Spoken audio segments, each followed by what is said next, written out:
গ্রিসের রাজধানী এথেন্সে বৃহস্পতিবার ভারী বর্ষণে হঠাৎ বন্যা দেখা দিয়েছে। রাজধানী জুড়ে প্রবল জলধারা বয়ে দিয়েছে ব্যাপক ক্ষতি। প্রম্পটিং কর্তৃপক্ষ কিছু অঞ্চলে জরুরি অবস্থা ঘোষণা করেছে।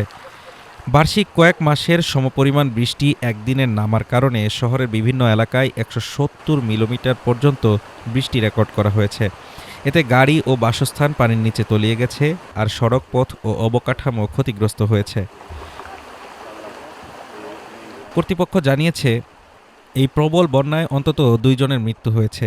এর মধ্যে গ্লাইফাডার একজন ৫৬ বছরের মহিলা এবং পেলোপনেসের একজন ৫৩ বছরের কোস্টগার্ড কর্মকর্তা রয়েছেন।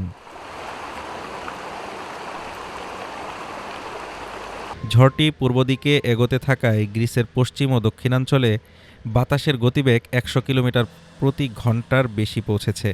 এর ফলে স্কুল ও সরকারি অফিস বন্ধ রাখার নির্দেশ দেওয়া হয়েছে।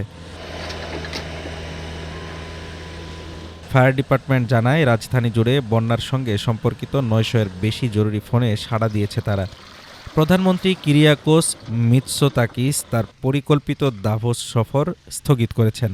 তিনি সরাসরি জরুরি ত্রাণ ও উদ্ধার তৎপরতা তদারকিতে নিয়োজিত হয়েছেন। Desk report, Dhaka today.